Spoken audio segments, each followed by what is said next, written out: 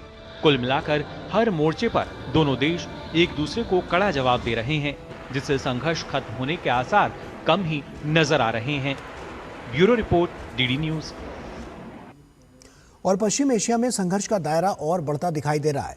Yemen के Iran समर्थक माने जाने वाले हूती विद्रोहियों ने शनिवार को दावा किया कि उन्होंने लाल सागर तट पर स्थित सऊदी अरब के तेल प्रतिष्ठानों को निशाना बनाया है। हूतियों ने चेतावनी दी है कि यदि सऊदी अरब की ओर से उन पर हमला किया गया तो वे अपने जवाबी अभियान को और तेज करेंगे। हूती विद्रोहियों ने सऊदी अरब के दक्षिणी शहर जाजान पर मिसाइल हमला करने का दावा किया है। हूती विद्रोहियों का दावा है कि उन्होंने सऊदी अरब के ऑयल प्लांट को निशाना बनाया है। इस हमले के बाद सऊदी अरब के सऊदी सिविल डिफेंस ने जाजान और यनबू प्रांतों के लिए इमरजेंसी अलर्ट जारी कर दिया है। हालांकि ईरान के विदेश मंत्री अब्बास अरागची ने कहा है कि इस घटना का ईरान से कोई संबंध नहीं है। उनके अनुसार सऊदी अरब और यमन के बीच लंबे समय से कई मुद्दों पर अलग अलग विवाद और संघर्ष रहे हैं। इससे पहले भी हूती विद्रोही बाब अल मंदेब जलडमरू मध्य में सऊदी हितों से जुड़े जहाज़ों को निशाना बना चुके हैं। हूती समूह के चीफ नेगोशिएटर और प्रवक्ता मोहम्मद अब्दुल सलाम ने शनिवार को सऊदी अरब पर सना एयरपोर्ट बंद रखने पर जोर देने का आरोप लगाया और चेतावनी दी कि अगर रियाद ने अपनी नीति जारी रखी तो उसे गंभीर नतीजे भुगतने होंगे। और आइए अब आपको बताते हैं कि कौन है हूती विद्रोही और सऊदी अरब के साथ बार बार इनका टकराव क्यों होता रहा है। तो आप जानिए, हूती विद्रोहियों का उदय यमन के उत्तर पश्चिमी इलाके से हुआ। इसके अलावा यमन में धार्मिक, राजनीतिक, सैन्य आंदोलन से ये हूती जो हैं वो निकले हैं। अगर वर्षों की बात करें तो 1980 से 90 के दशक में हुसैन बदरुद्दीन अल हूथी की स्थापना की गई और उसके बाद से ही इसमें इजाफा देखने को मिला। उन्होंने अमेरिका, सऊदी प्रभाव और वहाबी विचारधारा का विरोध किया, जिसके बाद हूथी विद्रोही यमन के बड़े हिस्से पर नियंत्रण रखते हैं। हूथी विद्रोहियों का सऊदी अरब के बीच दुश्मनी जो है वो ऐतिहासिक, धार्मिक, राजनीतिक और सामरिक है। ऐसे में आपको इस दुश्मनी की 3 अहम वजह वो भी बता देते हैं। दरअसल धार्मिक वजह की अगर जब हम बात करते हैं तो सऊदी अरब सुन्नी विचारधारा का केंद्र है, जबकि यमन की जब बात करें तो यमन के हूथी शिया विचारधारा के को इसे मानते हैं। इसके अलावा हूथियों का आरोप है कि सऊदी अरब यमन में वहाबी प्रभाव फैला रहा था, जो उनकी धार्मिक पहचान के लिए खतरा है। सीमा विवाद जो इनके बीच रहा है, धार्मिक के बाद दोनों देशों के बीच लंबे समय से सीमा विवाद भी रहा है। 2009 से 10 के अगर उन वर्षों की बात करें तो उसमें हूथियों और सऊदी सेना के बीच सीधा संघर्ष हुआ, जिसमें सऊदी को नुकसान हुआ था। और इसका ईरान फैक्टर अगर तलाशने की कोशिश करें तो ईरान फैक्टर में सऊदी अरब हूथियों को ईरान का प्रॉक्सी मानता है, जिसकी वजह से ये जो ईरान फैक्टर है वो हम आपको बता रहे हैं। और ईरान सऊदी क्षेत्रीय प्रतिद्वंद्विता का ये एक मोर्चा है। तो सऊदी अरब हूथियों को क्योंकि एक प्रॉक्सी मानता था, तो इसीलिए ईरान सऊदी क्षेत्रीय प्रतिद्वंद्विता का ये एक मोर्चा है।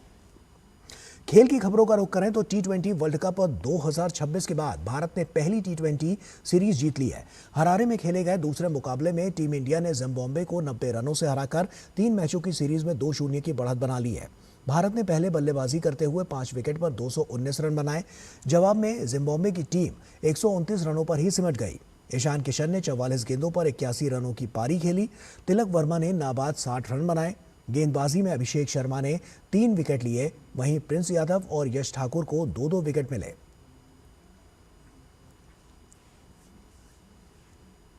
भारतीय एथलेटिक्स ने हाल के वर्षों में रिकॉर्ड प्रदर्शन और बेहतर सरकारी सहयोग के दम पर नई ऊंचाइयों को छुआ है। बेहतर वित्तीय सहायता, विश्व स्तरीय प्रशिक्षण और खिलाड़ियों के विकास कार्यक्रमों ने भारतीय ट्रैक एंड फील्ड को नई पहचान दी है।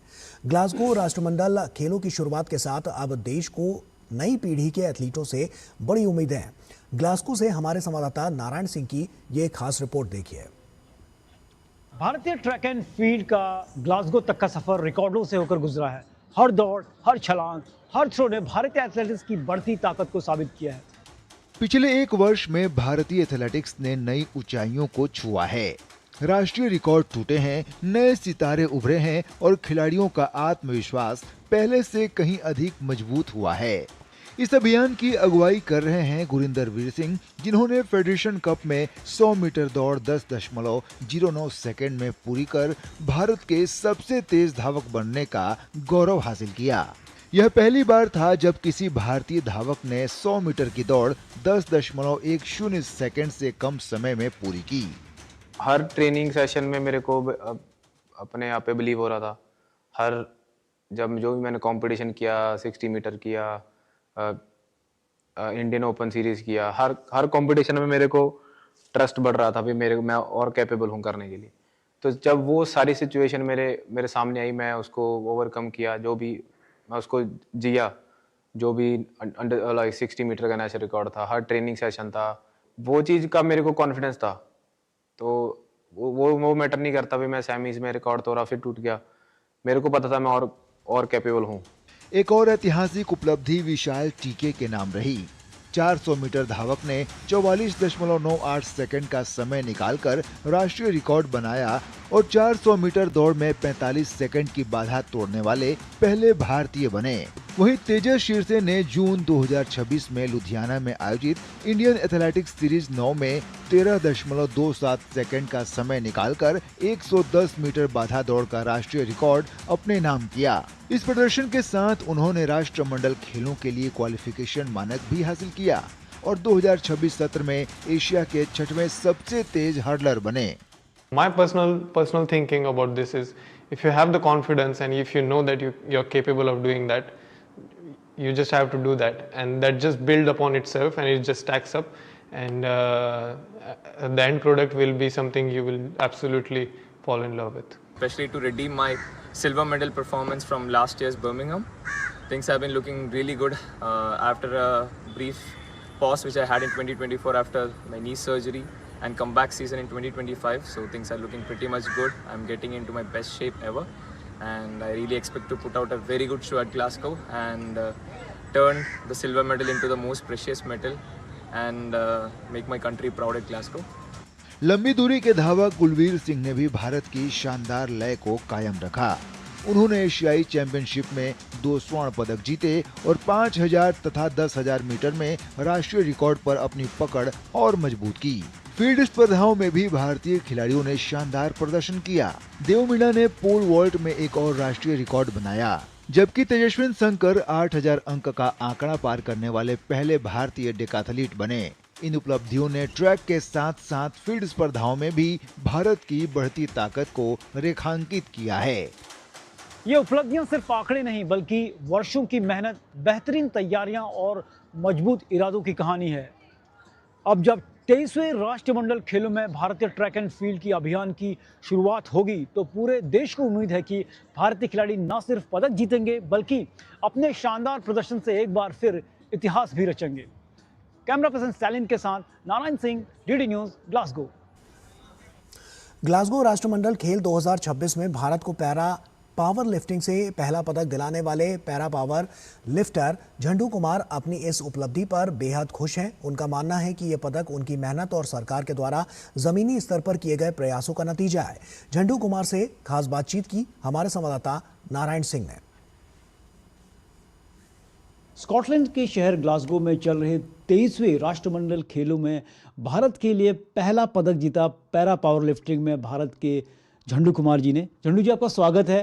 पहला मेडल आया पैरा पावर लिफ्टिंग में, वो आपके द्वारा, तो किस तरह से देखते हैं इस अचीवमेंट को? बहुत अच्छा लग रहा है, बहुत गर्व की बात है जो हम ग्लासगो में आके अपना झंडा, पहला ही झंडा लहराए हैं। हमने इंडिया के मेडल अपना नाम किए हैं। जर्नी को कैसे देखते हैं? काफ़ी मुश्किलें भी आई लेकिन एक जिस तरह से एक अवसर मिला अपने हुनर को दिखाने का, तो उस चीज़ को आप कैसे देखते हैं? सर देखिए, तकलीफ समस्या तो बहुत था मेरे पास, मगर तकलीफ समस्या को हमने एक दोस्त की तरह बना के रखे थे और उसी को लेके चल रहे थे हमने। आज उसी दोस्त के बदौलत और उसी के जुनून के बदौलत आज हमने ग्लासगो में मेडल जीते हैं। सर अगर एक बात करें, सरकार जिस तरह से खिलाड़ियों को प्रोत्साहन कर रही है, आप और अन्य तरीके से स्कीम्स हैं, पॉलिसीज़ हैं, तो उनका कितना फ़ायदा एथलीट्स को मिलता है और आपको का कितना फ़ायदा मिला? सर देखिए, हमें तो बहुत फ़ायदा मिला है। आज हमें खेलो इंडिया के ऐसा स्कीम में हमें बहुत बढ़िया मंच मिला। माननीय प्रधानमंत्री जी को बहुत बहुत धन्यवाद करते हैं कि आज हमें इतना अच्छा मंच मिला। और उसी से लेके हमने 2025 में खेल के हमने 2025 में इंटरनेशनल जाके खेले चाइना में, और उसी अनुभव से हमने इंटरनेशनल में पहला ही मेडल हमने ब्रॉन्ज मेडल हासिल किए। अगला टारगेट क्या है आपका? अगला टारगेट है एशिया गेम्स है, ओलंपिक है। ये दो हमारा सबसे बड़ा अथी है, वो टारगेट है हमारा। झंडू कुमार ने यहाँ पर कॉमनवेल्थ गेम्स में भारत को पहली सफलता दिलाई, अपने आप में एक बहुत यादगार पल होता है। अब उनकी कोशिश यही है कि अब वो पैरा एशियन गेम्स और पैरालंपिक्स में भी भारत के लिए मेडल जीत के तिरंगा के सम्मान को बढ़ाएं।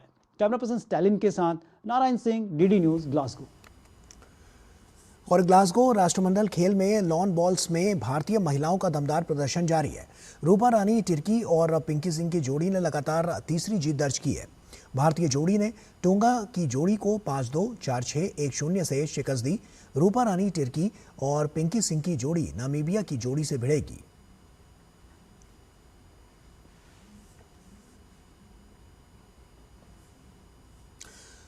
राष्ट्रमंडल खेलों में भारत का शानदार प्रदर्शन जारी है। लॉन बॉल्स में भारतीय एथलीट्स का लगातार बेहतर प्रदर्शन जो है वो देखने को मिल रहा है। भारतीय खिलाड़ी रूपा रानी और पिंकी का मानना है कि हमारे देश के प्रधानमंत्री मोदी की खेलों के प्रति विशेष रुचि की वजह से आज स्पोर्ट्स में बड़ा बदलाव आया है। रूपा रानी और पिंकी से खास बात की हमारे संवाददाता नारायण सिंह ने। 23वें राष्ट्रमंडल खेलों में हमारे लॉन बॉल प्लेयर्स का शानदार प्रदर्शन जारी है। अब तक जितने भी मैच हुए उन्होंने शानदार प्रदर्शन किया है। हमारे साथ है रूपा रानी जी और साथ में पिंकी जी, जिन पे हम बात करेंगे। मैडम, किस तरह से देखते हैं जो पूरा जो कैंपेन रहा है हमारा लॉन बॉल का, शानदार रहा है। इस बार फॉर्मेट थोड़ा डिफरेंट है, चैलेंजिंग है, तो उसको किस तरह से देखते हैं आप? फॉर्मेट तो थोड़ा सा डिफरेंट है, लेकिन हम लोग कोशिश कर रहे हैं अच्छा करने की। पिछले 2 दिनों में जो हम लोग विजय हुए हैं, आने वाले जो मैच है उसमें जो गलतियां रही है उस पर काम करेंगे और अच्छा करने की कोशिश करेंगे। ओवरऑल आप देखिए तो लॉन बॉल में शानदार प्रदर्शन रहा है भारत का। पिछले एडिशन में हमने पहली बार 2 मेडल जीते, आप लोगों ने गोल्ड जीता था। तो अगर बात करें स्पोर्ट्स की, किस तरह से देख रहे हैं आने वाले समय में स्पोर्ट्स कितना बढ़ने वाला है? क्योंकि आप लोगों का जो प्रदर्शन है सिर्फ कॉमनवेल्थ में नहीं, अन्य अंतर्राष्ट्रीय प्रतियोगिताओं में भी शानदार रहा है। जो 22 में हमने मेडल जीते थे उसकी वजह से अब जो इस गेम की कहेंगे जो लोग देख रहे हैं, जानने लगे हैं, वो हमें बहुत अच्छा लग रहा है, क्योंकि आने वाली जो जनरेशन होगी अब उसे भी इंटरेस्ट आने लगा है। जिस तरह से हमारे प्रधानमंत्री खिलाड़ियों से लगातार संवाद करते हैं, उनसे बातचीत करते हैं, इस फैक्टर को कितना बड़ा मानती हैं आप? It's a very big factor. बच्चों के लिए विंटर ओलंपिक्स हो गया है, खेलो इंडिया हो रहा है, हर जगह। मतलब ये नहीं है कि बस आप ये सोचेंगे कि नेशनल का वेट करेंगे आप या इंटरनेशनल लेवल का, नहीं, उसके बीच में भी काफ़ी गेम्स हैं। स्कूलों में इतनी सारी गेम्स कर दी हैं या किसी भी स्टेट में हो रही है, हर एक में खेलो इंडिया हो रहा है और हर एक स्टेट के बाद एक मॉनिटरी बेनिफिट भी दे रहे हैं ये लोग। ये नहीं है कि बस आपने करवा दिया हो गया, नहीं, हर एक का अकाउंटेबिलिटी है कि कौन सी गेम में कौन क्या कर रहा है, कौन परफॉर्मेंस अच्छी दे रहा है, उसका क्या हिसाब रखना है। जो बच्चे नीचे उस ग्रास रूट लेवल को और अच्छा कैसे बनाना है, उसमें कोचेज़ की भी वर्कशॉप की जा रही है, क्योंकि कोचेज़ अच्छे हो जाएंगे तो बच्चे जो ग्रास रूट लेवल पे वो भी बहुत अच्छा परफॉर्म करेंगे। माइंडसेट में चेंज आया है। हमारे खिलाड़ियों के लिए मैटर नहीं करता है कि कौन वर्ल्ड नंबर 1 है, कौन वर्ल्ड चैंपियन है, हम सिर्फ खेलते हैं। उस माइंडसेट का कुछ असर है? देखिए, सबसे बड़ा बदलाव तो हम लोगों ने जब हिस्ट्री बनाई थी 2022 कॉमनवेल्थ गेम्स में, 1930 से लॉन बॉल कॉमनवेल्थ का हिस्सा रहा था और हम लोगों ने हिस्ट्री बनाई कि कॉमनवेल्थ में इंडिया को पहला पदक और वो भी गोल्ड मेडल। तो वहाँ से हम लोग मोटिवेट हुए। बीच में जितने भी हम लोगों ने टूर्नामेंट खेले, जैसे एशियन चैंपियनशिप खेला, वर्ल्ड कप खेला, वर्ल्ड चैंपियनशिप खेला, तो एक तैयारी थी इस कॉमनवेल्थ के लिए, स्टेप बाय स्टेप चलने के लिए। तो अभी वही एक्सपीरियंस का फ़ायदा अभी हम लोगों को मिल रहा है मैच में। हमारे खिलाड़ियों के लिए ये मैटर नहीं करता कि उनके सामने कौन सा अपोनेंट खड़ा है, चाहे वो वर्ल्ड नंबर 1 हो, वर्ल्ड चैंपियन हो, बस वो ये जानते हैं कि परफॉर्म करना है, अपनी परफॉर्मेंस देनी है। और इसी वजह से भारतीय खेलों में एक आमूलचूल परिवर्तन देखने को मिल रहा है। कैमरा पर्सन स्टैलिन के साथ Narayan Singh, DD news, Glasgow. Glasgow में आयोजित राष्ट्रमंडल खेल में भारतीय मुक्केबाज सचिन सिवाच ने अंतिम 16 में प्रवेश कर लिया है और उन्हें कनाडा के कोआमा अल अहमदी को 60 किलोग्राम भार वर्ग के मुकाबले में शिकस्त देकर अगले दौर में जगह बनाने में सफलता हासिल की।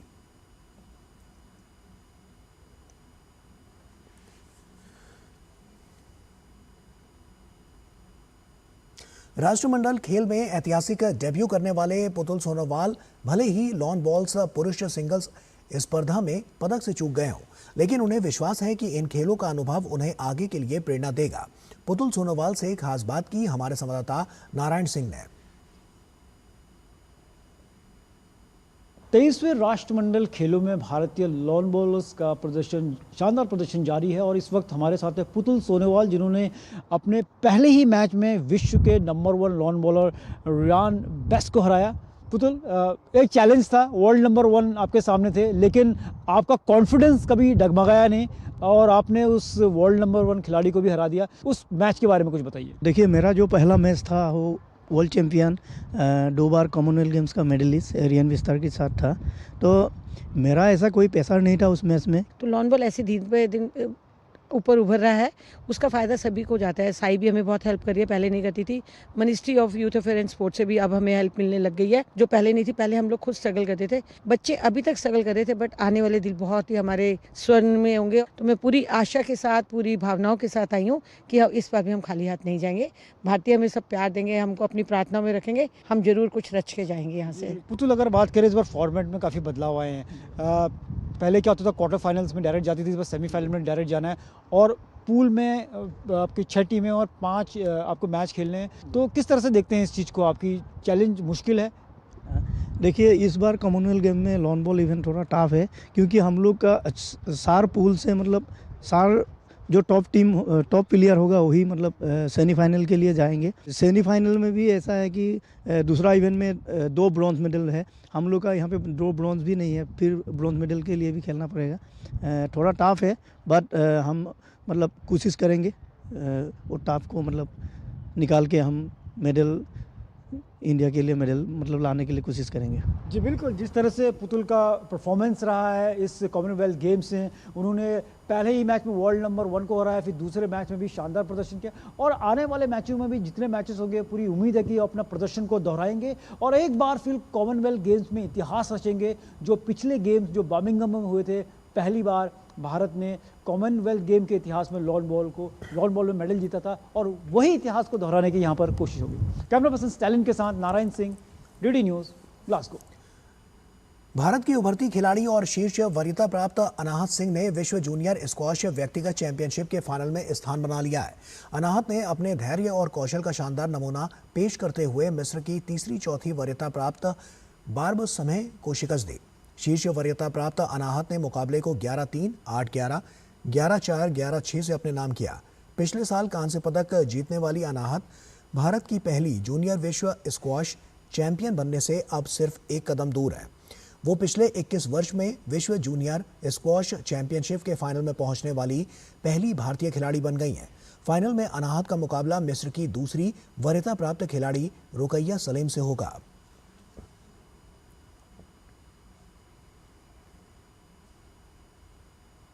और इसी के साथ फिलहाल इतना ही। दीजिए इजाजत, नमस्कार।